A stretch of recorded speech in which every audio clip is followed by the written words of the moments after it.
The live TV, सच सबसे आगे। नमस्कार, मैं हूं रंजीत झा और आप देख रहे हैं द लाइव टीवी। नेपाल के प्रधानमंत्री प्रचंड प्रधानमंत्री मोदी से मुलाकात कर रहे हैं। वे भारत के दौरे पर आए हुए हैं, लेकिन दूसरी तरफ पूरा नेपाल गर्म है। उनकी पार्टी से लेकर विरोधी पार्टी तक भारत के खिलाफ गुस्से में है। उनके गुस्से की वजह जानकर आप भी चौंक जाएंगे कि नेपालियों को मिर्ची क्यों लगी है। दरअसल जो नई संसद का निर्माण हुआ है उसके भीतर कई कलाकृतियां लगाई गई हैं, कई भित्ति चित्र लगाए गए हैं, जिसमें एक अखंड भारत का भित्ति चित्र है, जिसमें प्राचीन भारत का नक्शा कैसा था, उसमें कौन कौन सी जगहें अखंड भारत का ही हिस्सा थी, वो सब उसमें दर्शा दिया गया है। और ऐसे दर्शाने में भित्ति चित्र में नेपाल का भी कई भूभाग इसमें शामिल किया गया है। गौतम बुद्ध से जुड़ी हुई जो स्थान है उसे भी जोड़ा गया है, चाहे वो लुम्बिनी हो, फिर नेपाल का इलाका विराटनगर हो, इन सबको जोड़ दिया गया है। इसको लेकर नेपाल भड़का हुआ है कि आपने अखंड भारत के नाम पर नेपाल के भूभाग को क्यों शामिल किया है। वैसे तो अखंड भारत की सीमाओं की बात करें तो सीमाएं बहुत बड़ी हैं, कई सारे देश इसमें समेटे जा सकते हैं, और वो हम आपको आगे बताते हैं विकिपीडिया के मुताबिक कौन कौन से देश हैं। लेकिन सवाल यह है कि नई संसद के निर्माण के साथ ही क्या वाकई में भारत पड़ोसी देशों के साथ अपने संबंध को खराब करना चाहता है। अखंड भारत का नक्शा दिखाकर, जिसमें नेपाल के क्षेत्र में जो भी पड़ रहा है उस एरिया से कोई विवाद तो पहले नहीं था, लेकिन उसे अब इस भित्ति चित्र में दिखाकर विवाद खड़ा करने की कोशिश अगर की जा रही है तो क्या मायने है। क्या नेपाल पर भारत अब कब्जा करना चाहता है? नेपाल के साथ हमारे सीमा विवाद हैं।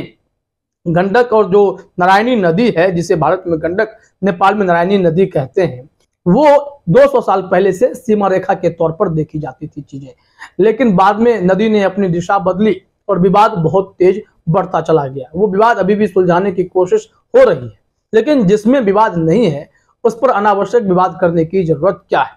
अब आप सोच रहे होंगे कि उस नक्शा में ऐसा क्या है, तो चलिए हम आपको वो नक्शा भी दिखाते हैं। प्रहलाद जोशी ने वो मैप भी शेयर किया है, जिसे भित्ति चित्र कहते हैं। इसमें अगर आप ऊपर आएंगे तो अपने दाहिने हाथ पर देखिएगा कि श्रावस्ती, कपिलवस्तु, लुम्बिनी, लौरिया, वैशाली, नालंदा, कुशीनगर, पाटलिपुत्र, राजगृह, चंपानगरी, ये सारी चीजें आपको एक साथ दिखाई पड़ रही हैं। जिसमें लुम्बिनी है तो लुम्बिनी को लेकर इन्हें दिक्कत हुई है। इसके अलावा भी कुछ जगह हैं जिस पर नेपाल विवाद खड़ा कर रहा है कि आखिर इस तरीके से भित्ति चित्र का इस्तेमाल कर अखंड भारत का दावा करके क्या नेपाल को चिढ़ाने की कोशिश है।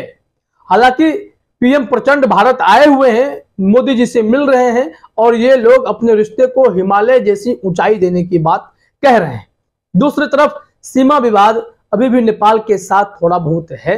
हालांकि नेपाल भारत से काफी कमजोर पड़ता है, बावजूद इसके विरोध के स्वर तो उठा ही देता है। वैसे में प्रधानमंत्री मोदी को भी सोचना होगा कि अखंड भारत के नक्शे में नेपाल के उन जगहों को शामिल करने का औचित्य क्या है। क्या हम अपने पड़ोसी देशों के साथ संबंध खराब करके आगे बढ़ सकते हैं, जबकि मोदी जी इस बात के हिमायती हैं कि किसी भी देश के साथ हमारे संबंध खराब ना हो, अंतरराष्ट्रीय स्तर पर भी हर देश हमारा दोस्त बने। चीन के साथ इनके संबंध काफी पहले से खराब हैं और कई दफे चीन नेपाल को भड़काता है, शह देता है कि आप भारत के खिलाफ बोलिए। बावजूद इसके भारत इन मामलों में कूटनीतिक तरीके से शांति स्थापित करना चाहता है, लेकिन इस बीच नई संसद में जो यह नक्शा भित्ति चित्र आया है उससे विवाद खड़े हो रहे हैं। जरा अपने स्क्रीन पर देखिए कि जानकारी दी गई है कि कहां कहां नेपाल को दिक्कत हुआ है। इस भित्ति चित्र को देखकर टाइम्स नंदा भारत ने लिखा है, नेपाल ने भारत में बने नए संसद भवन पर आपत्ति जताई है। उसका आरोप है कि भारत की नई पार्लियामेंट में अखंड भारत का एक भित्ति चित्र दिखाया गया है, जिसमें नेपाल के भूभाग को भारत ने अपना बताया है। इसी बवाल को लेकर मंगलवार को सीपीएन माओवादी सेंटर की संसदीय दल की बैठक हुई। नेपाल के कई सांसदों का दावा है कि उनके कई स्थान जैसे कपिलवस्तु, लुम्बिनी और विराटनगर को भारत की प्राचीन सभ्यताओं में शामिल कर नक्शे में दिखाया गया है। इस मीटिंग में पीएम प्रचंड भी थे और उनसे कहा गया कि वे भारत यात्रा के दौरान भारतीय अधिकारियों के साथ इस संबंध में चर्चा करें। तभी प्रचंड ने कहा कि मैं इस मुद्दे पर भारतीय अधिकारियों के साथ चर्चा करूंगा। मैंने यह बात समाचार पत्र में पढ़ी है और भारतीय अधिकारियों से इस पर विचार मांगूंगा। वो भारत आए हैं, प्रधानमंत्री मोदी से भी मुलाकात कर रहे हैं। क्या इन बातों पर चर्चा हुई है? क्या मोदी जी उन्हें समझा पाने में सफल हो गए कि अखंड भारत में जो आप नक्शा दिखा रहे हैं, जो प्राचीन सभ्यताओं का हवाला देकर इन सारी चीजों को दिखा रहे हैं, वो इतिहास में जरूर भारत का हिस्सा रहा है, लेकिन अब जब नेपाल अलग है, नेपाल की सीमाएं बट चुकी हैं, लुम्बिनी, कपिलवस्तु, विराटनगर ये नेपाल का इलाका पड़ता है, तो क्या भारत आने वाले समय में इन सारे क्षेत्रों को अपने में मिलाने की कोशिश करेगा? नेपाल की चिंता इसी बात को लेकर है। पूर्व पीएम ने भी इस मामले में, जो नेपाल के हैं, उन्होंने भी आपत्ति जताई है कि अनावश्यक विवाद खड़ा करने की कोई जरूरत नहीं है। उन्होंने जो अपने ट्वीट में कहा है, जरा अपने स्क्रीन पर आप देखिए कि भारत के नए पार्लियामेंट में बने भित्ति चित्र पर नेपाल के पूर्व पीएम बाबूराम भट्टराई ने भी आपत्ति जताई है। उन्होंने ट्वीट कर लिखा कि भारत के हाल ही में उद्घाटित नए संसद भवन में अखंड भारत का विवादास्पद भित्ति चित्र नेपाल सहित पड़ोस में अनावश्यक और हानिकारक कूटनीतिक विवाद को भड़का सकता है। इसमें भारत के अधिकांश निकटतम पड़ोसियों के बीच द्विपक्षीय संबंधों को पहले से ही खराब कर रहे विश्वास घाटे को और अधिक बढ़ाने की क्षमता है। भारतीय राजनीतिक नेतृत्व के लिए यह विवेकपूर्ण होगा कि वह इस भित्ति प्रसंग के वास्तविक इरादे और प्रभाव को समय रहते सुलझाएं। अब प्रचंड भारत आए हैं, वो राष्ट्रपति से भी मिलेंगे, लेकिन यहाँ पूर्व पीएम ने भी कहा है कि इस तरीके से अनावश्यक विवाद को जन्म ना दे। भारत वैसे ही चीन के साथ सीमा विवाद को लेकर उलझा हुआ है। अखंड भारत का दावा हमारी सरकार के द्वारा जरूर किया जा रहा है, भित्ति चित्र जरूर दिखाए जा रहे हैं।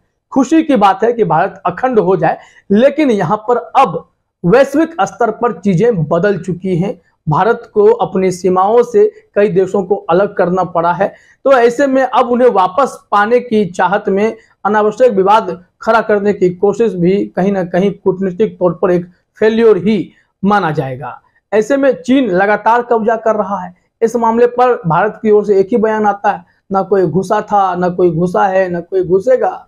लेकिन स्थिति यही है कि चीन ने हमारे कई वर्ग किलोमीटर में कब्जा जमाया है, जिसे भारत वापस पाना चाहता है, लेकिन इसको लेकर उन्हें अंतर्राष्ट्रीय मंच पर भी लड़ाई लड़नी पड़ेगी। लेकिन नक्शा दिखाकर अगर हम संतुष्ट होंगे, धरातल पर चीजें तो कुछ और ही दिखाई पड़ती है। वैसे में अब नेपाल के साथ इस तरीके से संबंध खराब करने का मतलब क्या है, वो समझ से परे है। अब आप सोच रहे होंगे कि अखंड भारत में कौन कौन से देश आते हैं। हमने विकिपीडिया को खंगाला, विकिपीडिया बताता है कि अखंड भारत का नक्शा कितना बड़ा है, कौन कौन से देश हैं।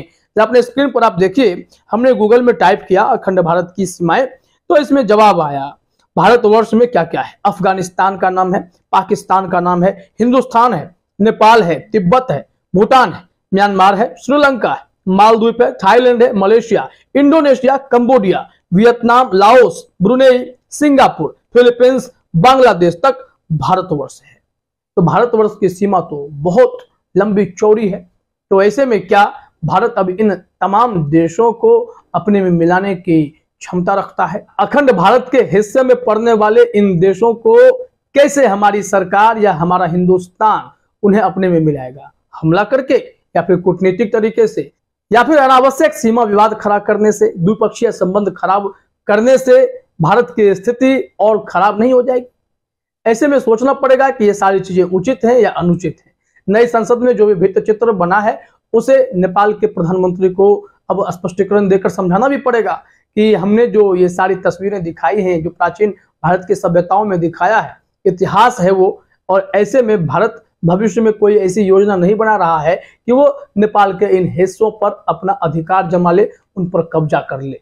ऐसे में प्रचंड भारत में भी मोदी जी के साथ तस्वीर खिंचा रहे हैं, राष्ट्रपति से भी मिलेंगे, लेकिन वापस जब अपने देश जाएंगे तो उस वक्त उनसे लोग सवाल पूछेंगे कि अगर ऐसी स्थिति आ गई है तो इस वक्त आपने वहां क्या सवाल खड़े किए और आपको क्या जवाब मिला है।